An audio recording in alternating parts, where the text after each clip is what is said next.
With the Elder Scrolls Online, we're bringing two different groups of players together. We got the Elder Scrolls crowd, which is used to great games like Skyrim and Oblivion and Morrowind and the older games. And then we have the MMO crowd, which is used to all the great MMOs from the last 15 years. We're bringing them all together into one great game, and we're really excited to tell you about it.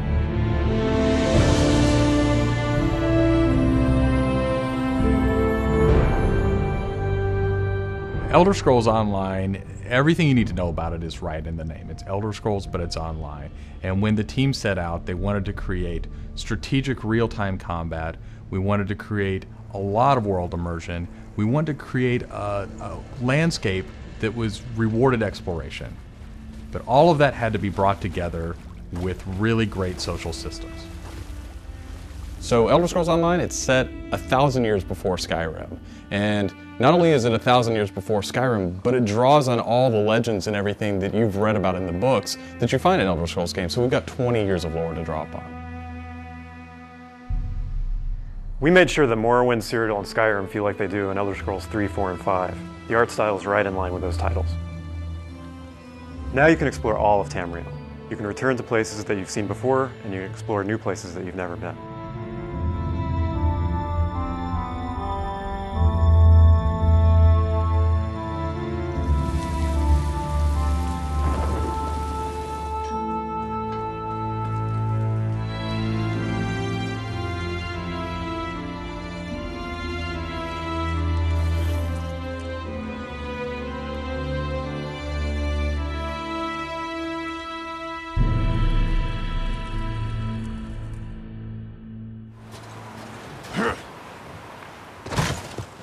This is an Elder Scrolls combat system. Moving your mouse will make you look around and aim your weapon. You can tap your left click to attack, hold it to power, hold your right click to block, and of course sprinting, crouching, and sneaking around play a role.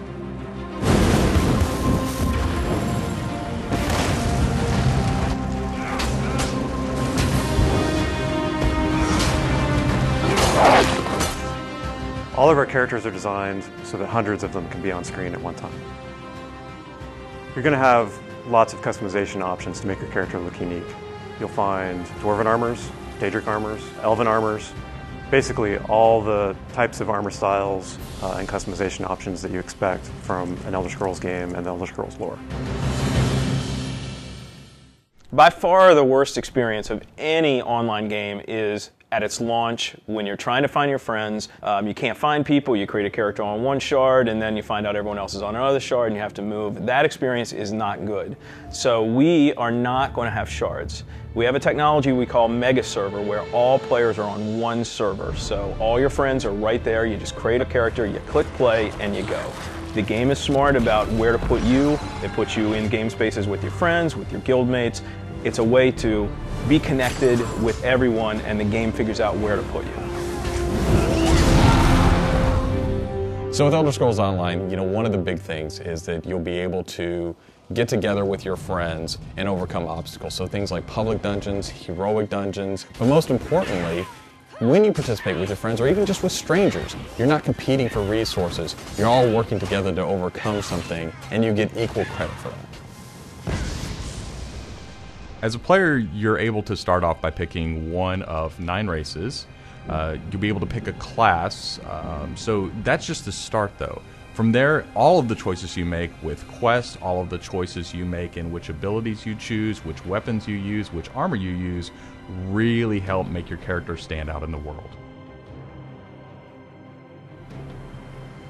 The basis for the customization system in Elder Scrolls Online is that you can use whatever weapon or armor type you actually want to use.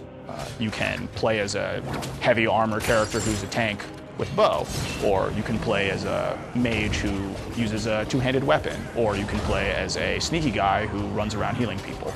But the combination that you selected out of what armor type you use, what weapon type you use, and what class you use really creates a unique character experience for you.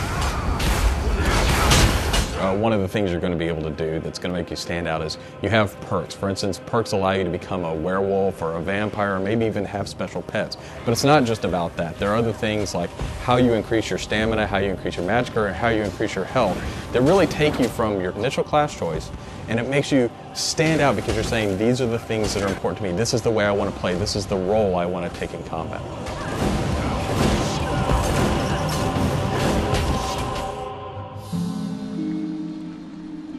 Questing in Elder Scrolls Online was built around a pretty simple concept, and that was that we wanted the player to explore. And we wanted, when the player explored, for them to be able to see something around a corner and say, oh, well, I was on this quest, but now I see something over there that's really interesting. And so they had this decision point of, you know, which thing do I do next? And that's really where we want the player to go. It's not what do I do next, it's which one of these things do I do next. The way a player finds quests in our game is really through exploration. As they wander around the world, we have an on-screen compass, and that really points out the areas of opportunity or points of interest to the player. When the player finds a point of interest in the world, this is really where all of our story content is. And they're an opportunity for the player to make a change in the world. And a really good example of that is there's a werewolf invasion. When the player gets there, they fend off the werewolf invasion, they save the town, and every time you come back to that village, you'll be remembered and thanked by the villagers. The werewolves will be gone just like you would have in Oblivion as the hero of Clutch. Once you hit level 50, that's really where the game opens up.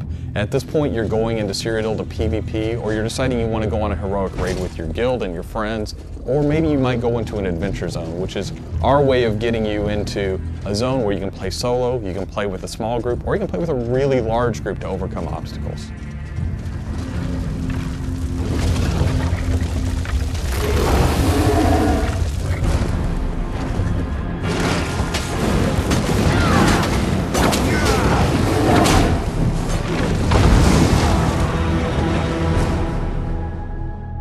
PvP in Elder Scrolls Online is focused around taking various structures in Cyrodiil.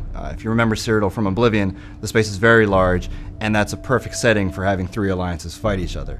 During this timeline, Imperial City is up for grabs, and there's no Emperor, so players are going to be fighting using trebuchets, catapults, all kinds of weaponry to take and hold keeps, structures, and resource fixtures around the keep to actually give the opportunity to crown one of themselves as an Emperor. It's really important to us that, PvP isn't just a veteran game. It's got to be something that people can do from the very beginning, because you want to be comfortable in getting into this. So we make sure that everybody is on equal footing. So even at level 10, you can go into our PvP area and really have a great experience and a good time.